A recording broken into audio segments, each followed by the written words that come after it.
Hey, welcome to episode number 45 of the Brave Widow Show. Today I have a special guest. I have a prior colleague and personal friend of mine, Codi Loughrin, that's going to be joining us on the show today. Now, Codi's not a widow. She's not lost a spouse. However, she's experienced some personal physical health challenges that have left her grieving her own future, that have left her feeling as though she has lost hopes and dreams and plans for the future, and have really forced her to accept a new normal, develop a new reality, and figure out a way that she can dream again for her future, having to accept that new reality. And in just sharing life experiences with Codi, I told her she needed to come on the show and just talk about what it's like to have to grieve for what you thought would be in the future, and what advice she would give to people who are trying to develop their new normal and hopefully some new future plans. So let me introduce Codi. From the boardroom to a hospital room, Codi's life changed quickly when faced with a life-changing diagnosis of a chronic nervous system disorder. As mama of 5, foster mom, healthcare executive, and community advocate, new life may look different, but her faith must remain anchored.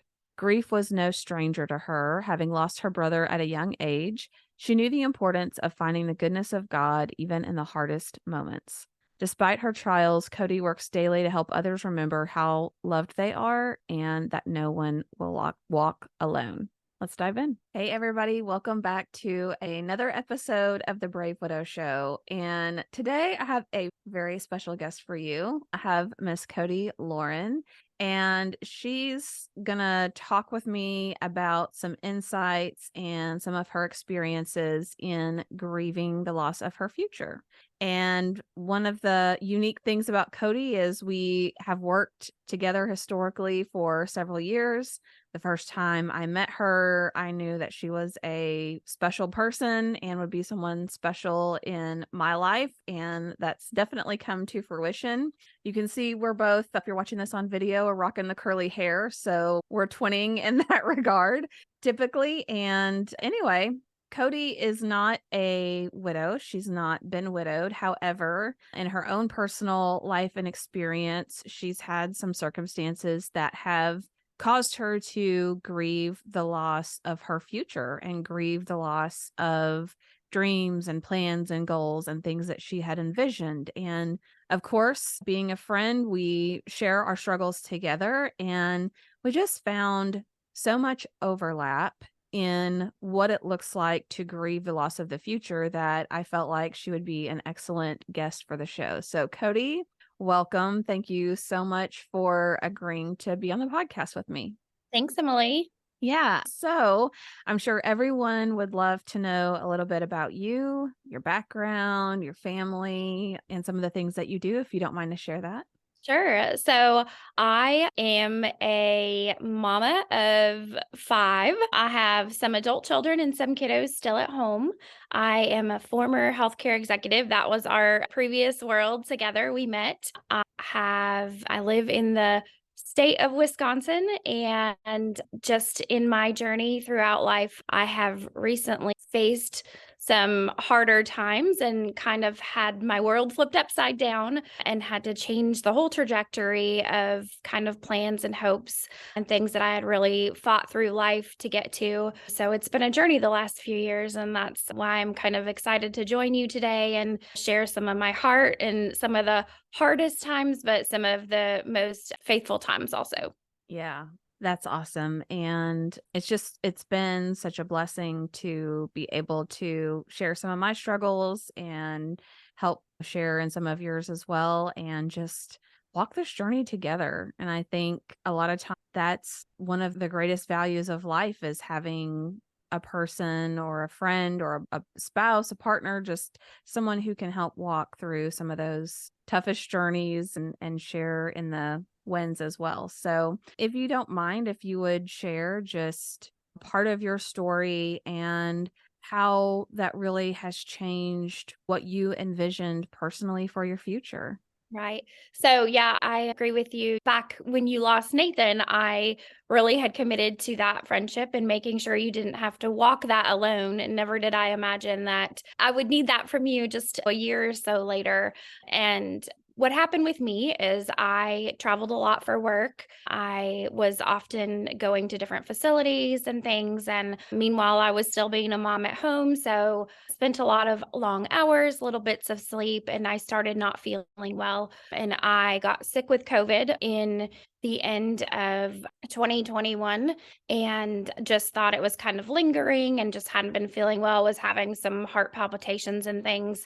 And suddenly, just different symptoms were happening, and we just kind of attributed it to stress and being on the road. And as things progressed, I went through further evaluations and was diagnosed with a pretty life-changing nervous system disorder that ultimately led to me having to leave my role. Fast forward to using mobility aids and really just changing life completely upside down and not being able to work at all, which I was a single income household. I had to face figuring out long-term disability, what that looked like, if I'd be able to work, how that looked, multiple specialists. I live in a very rural area. So I was just faced with so many decisions. Meanwhile, trying to still raise children, stay positive with all of the burdens of this, and face the fact that there were dreams that, I had worked very hard to get to where I was in my career. And all of a sudden that was stripped away really overnight. So it was just kind of shocking, paralyzing to say the least. And there was just moments that I didn't even feel like I kind of felt like I was living in a nightmare. And then just at times there was just different periods of anger and frustration and then grief ultimately. And the more I learned about it, I realized that there was going to be a long journey ahead of grief. Yeah, and I remember as you were going through some of those initial doctor visits and discussions, it was a big mystery, really. What was causing this? Is this going to be something you struggle with the rest of your life? Is it going to be something that's curable? Is it, what are you really looking at? And just waiting and not knowing. And I mean, you applied to see doctors at so many different places, and it was just mind-blowing to me, like, why can I not figure out what's happening? And that has to be, I remember there was a time that you said to me something along the lines of, I have to acknowledge that I'm never going to get better. Like, I'm going to have good days, I'm going to have bad days, but there is no getting better. And it was like the weight of that just really weighed heavily on my heart, because I thought it's such a tricky thing. Like, even when Nathan had COVID, there would be days where, oh, he's getting better, he's getting better, he's getting better. And now he's 5 steps worse than he was before. And just knowing that in some capacity, that's how you're having to live in your future version of you, when you're used to being the mom that did everything and the leader that Oh yeah, did. I was the cookie baking mom. I was the children's ministry volunteer. And so part of the disorder is not being able to stand for long periods of time, right? So I came to a place that I couldn't even do my dishes. I couldn't clean my own home. And I think early on, and you talked about that, there was so much rejection from different facilities. Like you said, we saw all over the country for help. And it was just this desperation, right? This desperation to get better, to find the care. Until finally it came to a place where I had to hear it multiple times, I think, from different, that I had to accept that this was now my new normal. And this was now what I had to accept. And there were elements of deep hurt. There were elements of pride. We joked and we sent lots of funny memes back and forth about my new walker. We joked about blinging it up and having fun, but just being able to go to the grocery store and things like that. And I think when anyone's facing a chronic illness or a terminal diagnosis or something that is that new normal. It's the acceptance is you're realizing like life just changed. And what is that going to look like? And at that point, what dreams are going to have to change? And I think there's a time that you realize, like, I can't do things. And then you're kind of stuck. And then it's the change from that into what can you do? Yeah, the new normal, that's definitely something that we hear and talk about a lot. I think in both of our arenas of where we've gone through is on one hand, knowing logically, like, okay, yes, this is my new future. And on the other hand, still wrestling with, like, how is this possible? This just feels like a bad dream. Surely I'm going to wake up tomorrow and it's going to be normal. Like, it's just difficult struggling with not even just the acceptance of it, but just realizing and being able to take some of those steps forward for what the future may hold. And Well, and how, I'm an Enneagram too. If anybody knows Enneagrams, I'm the helper. I am always there. I'm the person showing up with meals and things. So asking for help at that time was so hard for me. So I wasn't ready to accept the new normal because that new normal meant I had to ask for help. And I wasn't ready for that yet. And so that was tough for me. And that's where it was a hard season for sure. yeah, and then you had things like not wanting to use your new walker, not wanting to have to rely on those things because of the looks you might get or what people would say, because physically you look fine on the outside and people don't understand the energy and what it takes to actually just perform normal functions, or that your heart rate may spike just out of nowhere. So I think it's even just accepting the new normal and then living out like what that has to look like now. I know that's something that has been a challenge too. So, as you've thought about how in the world now, okay, you've accepted this new normal, like, okay, this is the way my life has to be now. I think you accepted it before I did, because I just kept thinking, like, no, they're gonna find a way, and because you have to receive a lot of treatments, and to I do. me, you're receiving all these treatments, it should help, like, make you just be able to live a normal life. So I think you definitely probably accepted it way before I did. But how then do you start to say, I'm sad and I'm grieving what I had hoped for the future? Now, okay, that's the way it has to be. How can you start becoming hopeful about the future again, or coming up with new dreams and plans and goals? So I think the first thing I had to do was actually acknowledge I was grieving. I think initially I was kind of so busy just going through the motions of trying to maintain my normal life that I didn't pause long enough to feel the emotions behind it. I was so focused on maintaining all the things that I was just wearing myself out until I finally gave myself the time. And I actually sought professional support through a Christian counselor in the area and really kind of worked through it. And the best advice that she gave me was you need to feel the feels, right? You need to feel that, and you need to feel the frustration and the anger and journal it, right? So there were a lot of days that I really prayed a lot of prayers and journaled it out. And then as I started acknowledging, I really accepted it and realized that this was it, and started thinking about, okay, so I may not be able to do this, but what can I do? I was angry for a little while, but maybe this is the new normal. And so what can I do with the time? Maybe I do have to spend a couple hours a week in an infusion chair, but while I'm in that infusion chair, how can God use me in that time? Maybe my time traveling, everything's a few hours for me away. So can I call a friend on the way to my treatments and support friends that way? Can I care for my children differently? How can we still love and show those things? And what does it look like differently? Yeah. Yeah, I think that's a really good point to think about. What has God given you? What talents do you have? What about your story can you share with other people, or what you can do to give back? I know especially for widows, there's a whole question of, who am I now? Like, I feel like a different person. I have this new identity. I don't even know if I like doing what I did before, whereas you may have had to look at it to say, can I even do that? as what I did before. And to an extent, especially early in grief for widows, that's very similar of, do I have the mental energy and the bandwidth and the desire to still do those things?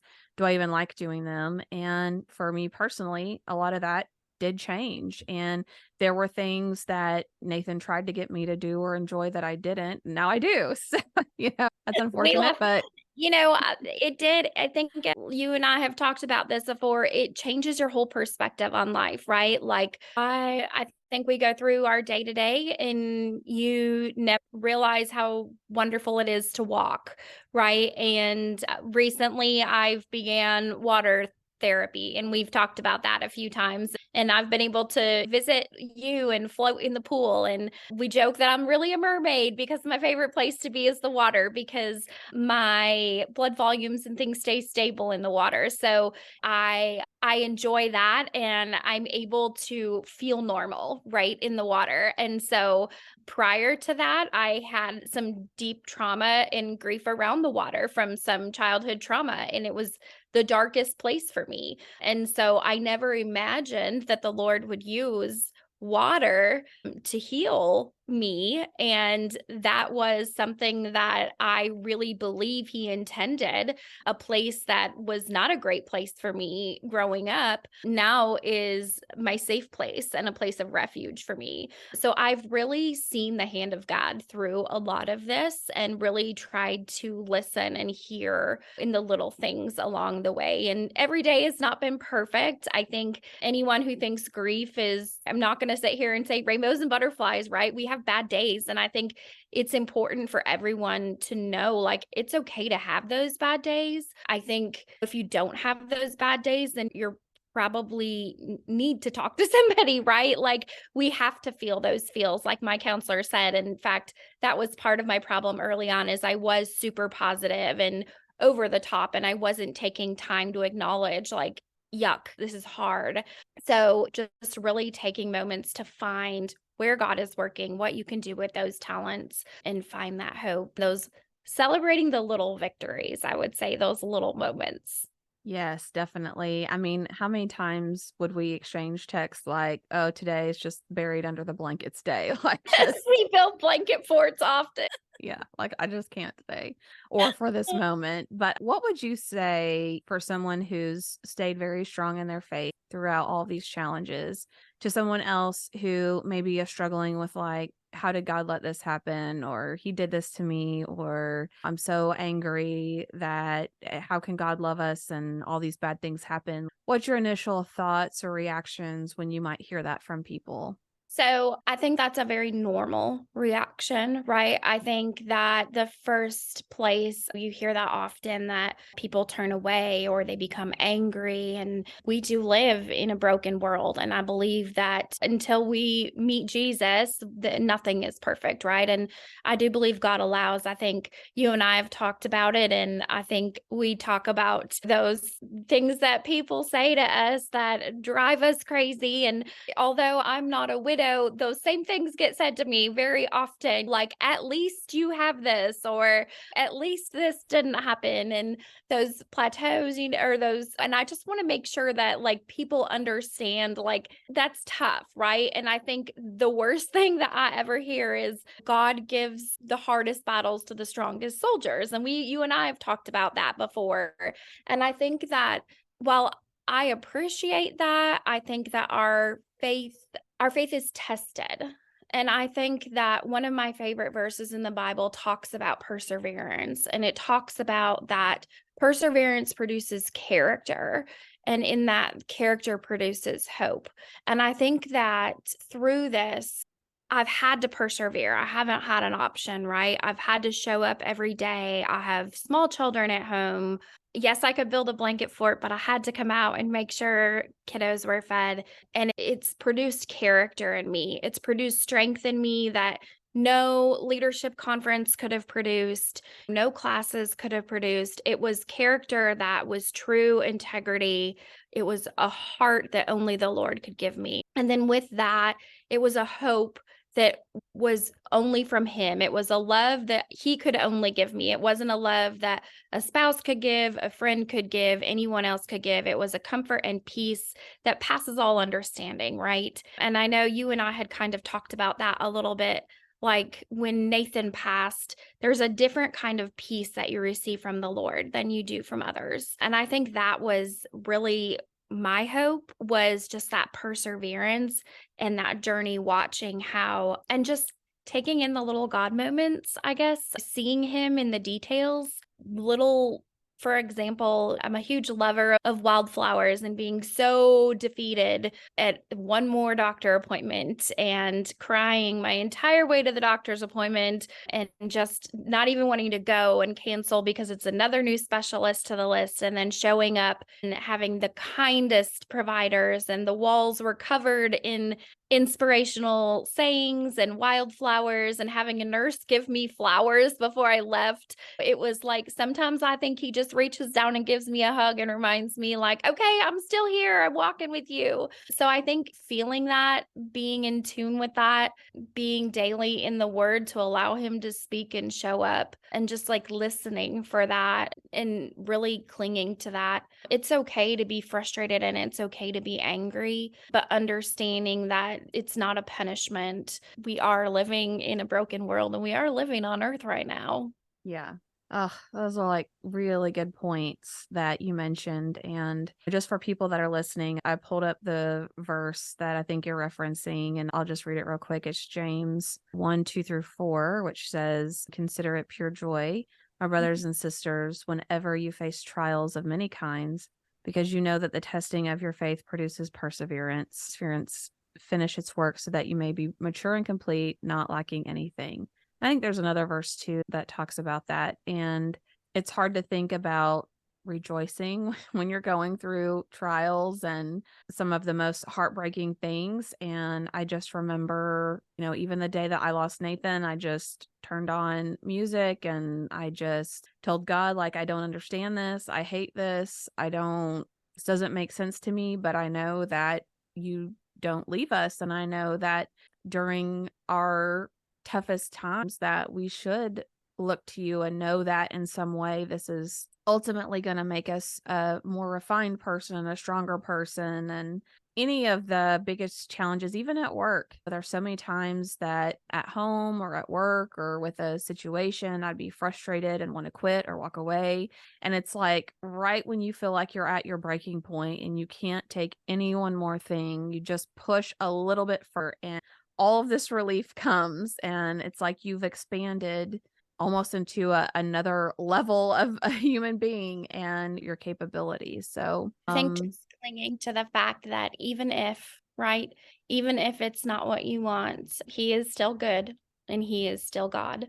And I think for me, that was just what even if this lab doesn't come back as I wanted to, you and I talked about that in the days leading up to Nathan passing. It was the hardest days, right? And we talked about, is it going to meet Jesus? Is that it, right? And even if we're not spared, like, we know God's plan and he's going to go home. And I think that's hard for us to comprehend, but we can only think in our human understanding. And I think that's something that I've had to accept, that I can only comprehend in my fleshly mind. I can't comprehend what he's doing, and I may never see what he's doing. And that's something that I've accepted and understood, and just having to trust his sovereignty and how big of a God he is, and understand that he's so much bigger than I can see, and trusting along the way in my life the times that I never thought I would get through other things, and he's shown up. So I just clung to that, and really knowing that he is still good and he is still God. yeah. And that does require a lot of faith at times. It does. It does. Yeah, I've sometimes, people of faith will just say they just continue to struggle. And I'm like, what other choice do you have? I have to believe that, or it just feels that this is all for nothing. Like I have to turn to the Bible because I can't do it on my own. But so talking about looking for purpose and meaning, and you've gone through a lot, obviously, personally. You also, during this time, had decided to foster a child. Well, I didn't sign up for that. Yeah. Well, you fostered a child, I did foster yes. a child. So, right prior to the beginning of all of this, I had someone that I had mentored previous in my life came into a situation, and I got a call from a social worker, and I was asked to foster a newborn, pretty young baby. And so, long story short, I ended up fostering a child. So, in the middle of all this, I also was fostering a beautiful young baby that ended up being with us almost 2 years. So yeah, that was in the middle of all this. I ended up learning the world of foster care too, which is a whole nother type of surrender. It is. And, when you already felt, I'm sure at times, overwhelmed and frustrated and like you're trying to figure out this future, you also have this added uncertainty of fostering a child and how long are they going to be there? Will they go back home? What's going to happen? But how maybe whether it's through your physical challenges or through foster care, have maybe you found a sense of purpose or meaning or way of giving back while you've overcome some of those challenges or even as you go through them? So, one of the things that I found as you and I kind of collaborated, and I just engaged more with the chronic illness community and just working with friends that were going through different stages of grief through their life, just different life altering events, is I found that a lot of people kind of place their identity in their circumstance. So for chronic illness, a lot of people, you do lose your identity, or your identity changes a lot when your life changes. And you've talked about that previously on some of your other podcasts, how a lot of your identity is in your loved one or pieces of your identity, right? And for me, I was very much a working woman, single income provider, a working mom, community advocate, the school volunteer, all of the things. And all of those things stopped. And so I really had to ask the Lord, like, where really am I called? And I quickly found that there was just this lack of hope in these communities, because when people are diagnosed with these chronic illnesses, they almost become their illness. And quickly you can lose that hope. And so I really felt that it was important to remind them that although you may need a mobility aid, or you may be homebound, or you may be sitting in an infusion chair for 4 hours a day, 3 times a week, you can still make an impact on the world around you, whether it's through the internet or chats or video groups, that there's still more to life, right, than your diagnosis. And so that came a group called Anchored Wildflower. I started taking classes in life coaching, and then through fostering, also developed a platform which was totally unexpected, called The Faithful Foster, which was very similar to, in the sense of just the hope that you needed to get through. So the Anchored Wildflower really is my heart and my passion. So that is really focused around just chronic illness and grief and support through that. Yeah. And how helpful or valuable has it been for you to have a good community of people that are going through the same thing or people that are like-minded or being able to connect with other people online, whether you're sharing your story or you resonate with another story that's being shared? How has that kind of helped your healing or grieving journey? So I think it's always great to have community, right? I think the birth of Brave Widow is such a beautiful thing. And I've been able to have a backseat to that and watch you take what was some of the most painful days of your life. And just, I've watched you bloom and grow. And it's been so great to watch that. And I have felt very similar when you're able to connect with people who just get it. They just have felt that deepest, darkest pain that I can try to share with someone, and someone else can try to empathize, but I will never understand, exactly where it is. And while you and I have talked before, we empathize with each other, But that person on the other end with mine, they know what it's like to go to the grocery store with a walker at 40 years old and have those looks, right? And so bringing those people together in a community, they've experienced a lot of the same things, or they know what it's like in the frustration of sitting on hold with just trying to get a lab scheduled and sitting on hold for hours, and those day-to-day frustrations that some people don't even realize are part of a chronic illness. It's not just being sick, it's so many logistics that come with it. It's so many canceled plans. I mean, just recently, you and I had huge canceled plans that were devastating, and I spent the whole weekend crying. So I think having that community is so important, because on the worst days, you have people to turn to that have been there and had those worst days. And they may have a solution or an answer that you haven't thought of yet, or they might be one step ahead in the journey and say, "Hey, I've been there. You're going to get through it." And just having that is so important, and just not walking alone. Like, I think our tendency is to kind of retreat. And I think the enemy, like we've talked about this before, I think if you're a person of faith, I think one of the enemy's number one tools is to isolate us and to get us alone and get into our heads and tell us we don't have a purpose anymore and we don't have things. And I think making sure that we stay connected and make sure that we're surrounded by that love is so important. Yeah, I do too. And you're right. I think we hibernate, Yeah. as we need We're to, or hibernating. We pull each other out a lot, I think. yeah. Yeah. And at times that may be needed, but I think to truly isolate yourself is a very lonely, it's like one of those sayings, like, I want to be alone, but not lonely. Right. So, I it's think so, solitude is good, isolation is not, yeah, right? So I that's think right. that's something that I think it's very important to have solitude. I'm an introvert. I need my quiet time. People are great, but sometimes I just need to be alone. But I think isolation can be dangerous. So I do think it's important, though, to take time for you, to take time and to feel the feels and to sit in nature. My favorite places, my back porch, and to listen to the birds and watch the flowers grow, but making sure that you're not so isolated that you lose touch. Yeah, I totally agree. And community was a big piece of helping me feel normal, helping Yes. me feel like I wasn't the only one alone who felt a certain way or was struggling with certain things. And to just see how so many people responded differently or what their perspectives were on it. I know that was really helpful for me. So, okay, talk a little bit about the person who's still feeling very raw. Maybe they're in the position that you were early on. Maybe they're just struggling to even comprehend, like, wow, this is my new normal. What words of encouragement or hope would you give to that person?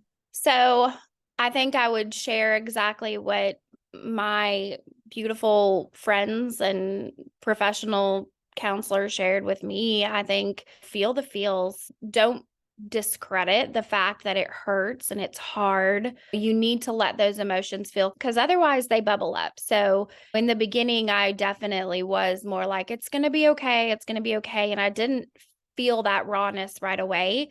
And so another kind of grieving incident came up, and I was amazed how that kind of compounded. And all of a sudden, I was feeling it all at once, which was very overwhelming. And I think when you're raw, I think it's okay. It's okay to feel sad. It's okay to feel angry. One of the things that I do that's very helpful to me is journal.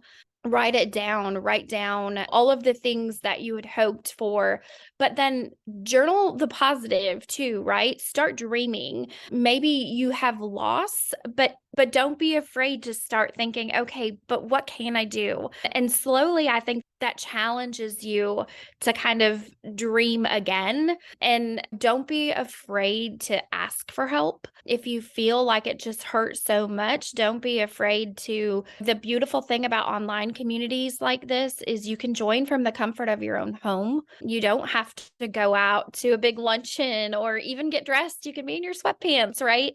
And so I think early on, when it's fresh and it's new, find a community like Brave Widow and really connect with somebody. And if it's a loved one, it's a family member, and take one step at a time, take one task at a time. If it's taking a shower and getting dressed in those early days, like consider that a victory and a success. And each day try one more thing and celebrate that. And the hope will come. If you find yourself stuck in that rawness for too long, it's okay to seek professional help. It's important to seek professional help. And there's a lot of grief counselors out there. There's grief coaches out there. I know you are certified and able to meet. I think that don't be afraid to ask for help, because that's very normal. And I think I was a little bit in the beginning, I thought like, I've got to handle this on my own. Like, I'm strong, I'm able, I'm the helper, right? And I think it's important to, even in the rawness and the realness, find someone you trust. I'm grateful and thankful. You and I have had lots of tears and lots of real and raw, but I have a blessed friend in that you have to find that genuine friend that you can just say, today is a really bad day, and find that. Yeah. Yeah, I definitely agree. And thank you for the plug there. But I would also tell people that healing is a choice. You can choose not to heal. Time doesn't magically do that for you. So to Cody's point, find support, find a community, find a coach, but you have to take action and do the work to begin that healing journey, or you very well can be stuck in some pretty volatile grief. So it does compound because through this journey, I will say that there is grief that came up from, I lost a brother a few years back unexpectedly, and things that came up that I realized through this grief journey that I hadn't fully addressed.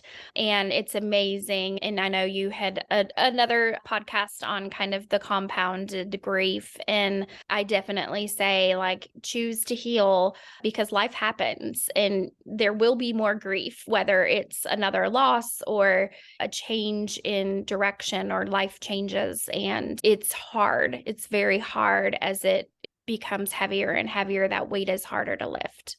Yeah. It is. And that's an excellent point. And what some people don't realize as well is suppressed emotions will manifest physically in the body. So it can cause all kinds of health issues if you don't feel the feels, as you said. And my coach, Dr. Betsy, she loves to say, you got to feel to heal. Yeah. So, yeah, I think that's a very important step. Well, thank you so much for letting me coerce you to come on the show today.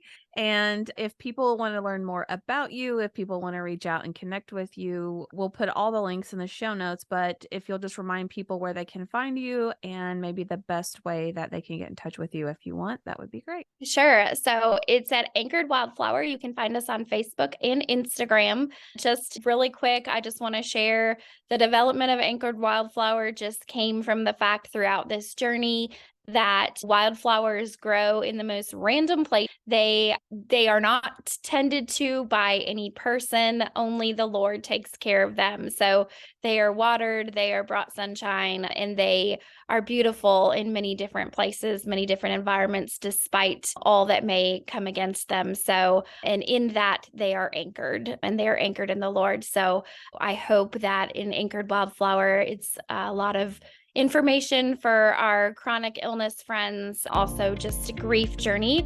You can find it on Instagram or Facebook, website coming soon. And also you can follow the Faithful Foster. If you are a foster care mama or any part of foster care, I also have that platform that's specific to foster care and support through there. So, and of course, always Brave Widow Community is a great resource. All right. Well, thank you. Thank you so much. Hey guys, thank you so much for listening to the Brave Widow podcast. I would love to help you take your next step, whether that's healing your heart, finding hope, or achieving your dreams for the future. Do you need a safe space to connect with other like-minded widows? Do you wish you had how-tos for getting through the next steps in your journey, organizing your life, or moving through grief? What about live calls where you get answers to your burning questions? The Brave Widow membership community is just what you need. Inside, you'll find courses to help guide you, a community of other widows to connect with, live coaching and Q&A calls, and small group coaching where you can work on what matters most to you. Learn how to heal your heart, find hope, reclaim joy, and dream again for the future. It is possible. Head on over to bravewidow.com to learn more.